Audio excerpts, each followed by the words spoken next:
Every team, every topic, everywhere. This is Believe.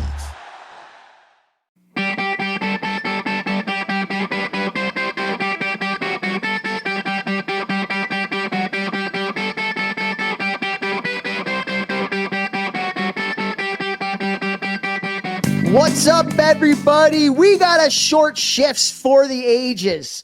10 minutes are on the clock. Jeffrey Jehu Levechkio has no idea what the topic is going to be, but should he choose to accept this amazing challenge and hop on this magic carpet ride with me, good people, man, over there on the other side of the screen, we're going to have a lot of fun. So Vex, give me a yes or a no. Do you accept? Yay. Yay or nay? Okay, so I got an interesting one for you. And this is something that I think really translates from gym to ice. And when I go on the ice with coaches a lot, I hear a lot of coaches say, get low, play low, low center of gravity, get low. So I want to know from you, Mr. Strength Coach, and there's a lot of different ways that we can go with this in a lot of different situations on the ice, but also the translation from the gym to the ice rink. Talk about the value, the benefit of coaching kids and teaching kids to be low when they're playing and low when they're in the gym. Go. Yeah, well, it's super interesting. You see a lot of taller guys that have trouble getting lower in their stride, and they have a higher center of gravity, which throws their balance off, and they might not have as much power. When you're training off the ice and you're training for power is position specific, meaning like your joint angles. So yes, I mean, basically you want to be able to create power when you're working off the ice from all different angles. You don't only want to jump from shallow depths, but you do want to jump from shallow depths because sometimes in the middle of a shift, you're changing direction and you're not able to fully load and explode, but you still want to be able to create power from that joint angle. There's other times where you're face off, you're able to get lower and like really start in a more powerful, positive shin angle type of position. So you want to train that as well. You know, the way that I look at training for hockey specifically is like better athlete, better hockey player. I want you to be training in all different planes of motions. I want you to be training at all different depths.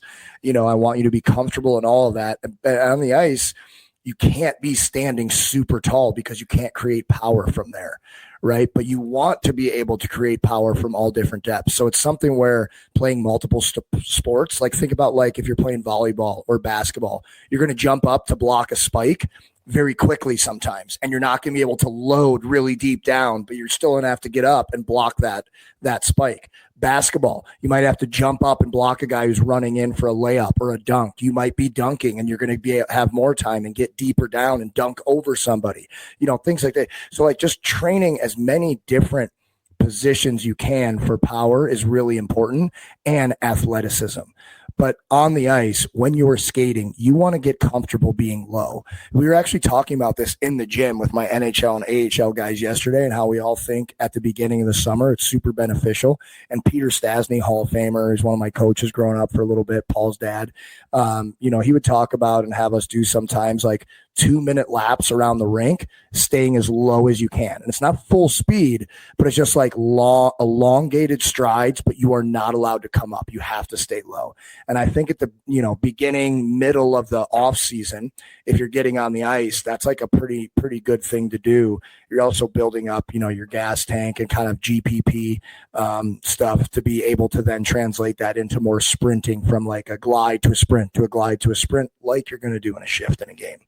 Well, let me ask you this. Like when you were doing those skating drills with Peter Stastny, like talk about the benefits of that. Like, did you feel it in your stride being a little bit longer? Like how? Well, your legs burn like an absolute obviously. mother. So, I mean, like a lot of younger players that stand up super tall when they're skating, if they're not like corrected when they're younger, they're going to skate that way when they're older. Yeah. Right. And when you start bringing in physicality, guys pushing on you, guys hitting you, it's all about leverage. If you're way up tall and you're to think legs straight or close to being legs straight, it's a lot easier to push a guy like that over than it is Nathan Gerby, who's 5'4", getting even lower and he's jacked.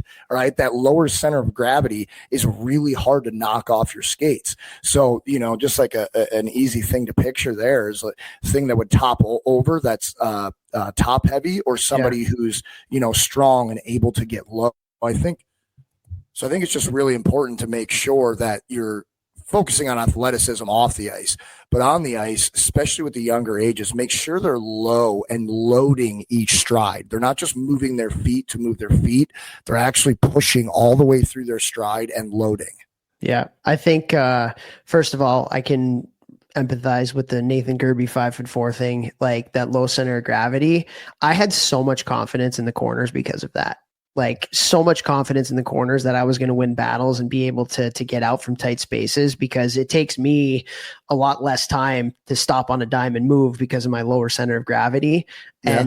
And even in battles, even though the taller people were stronger than me per se, like I don't know about pound for pound, like when you get into a corner and like you get the ability to use leverage as a smaller player, like I think that benefits me.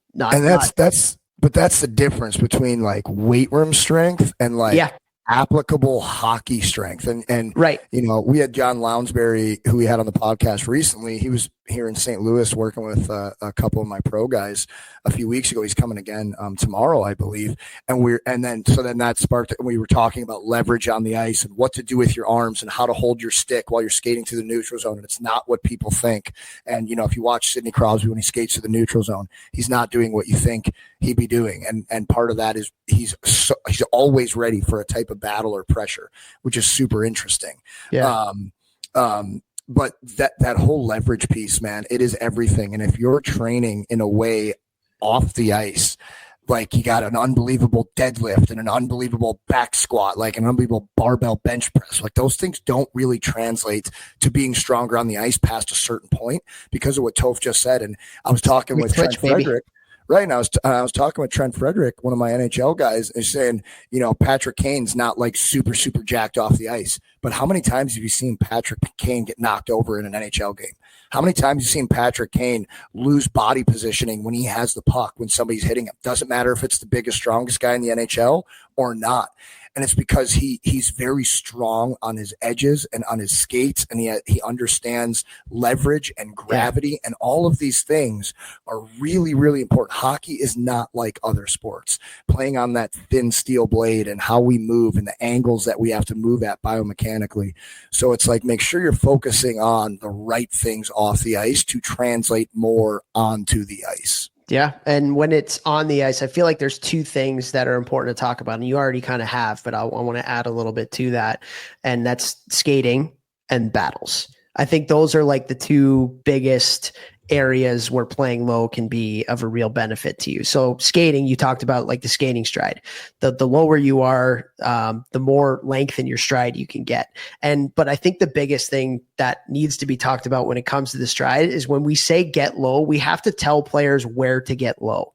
It's not bending from your back where you're almost forming like an L, right? Because how many kids have you seen where their get low is they bend from their back, but their legs are straight. And then that's just a really wonky, bad skating stride. No power. No, with zero power. And so you want to bend from your hips and your knees. So like chest up, eyes up. We want to talk about eyes up, right? From a hockey sense standpoint too, but low center of gravity through the bending of the knees and the hips, not the bending of the back that forms like an L. That's really, really important. You want to look more like you're sitting in a chair-ish when you're skating versus you dropped your phone and you're bending at the waist to pick it up, chest down. Perfect analogy. Love that.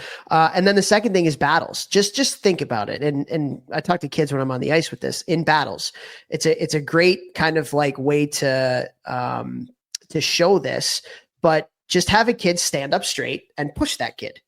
And that kid will fall over every time. Now have that kid bend from his butt, and now he's got that power in the center of gravity, and push that kid, and the kid's not going to move.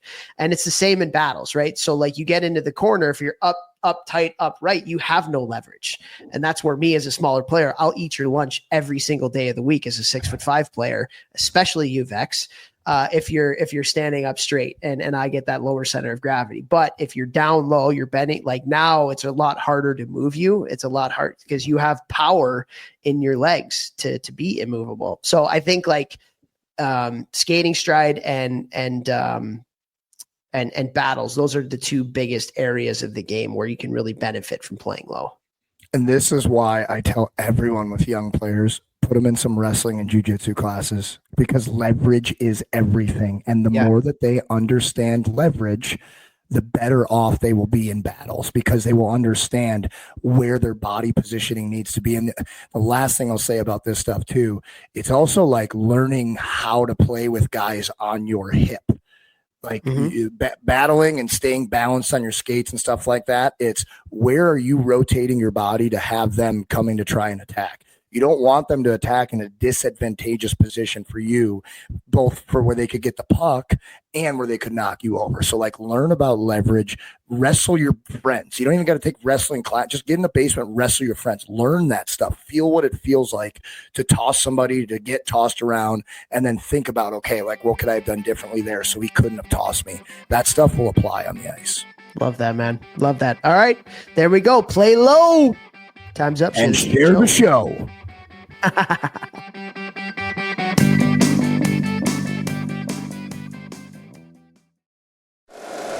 If you like the show, please take a moment to rate, review, and subscribe. It really does help the show to grow.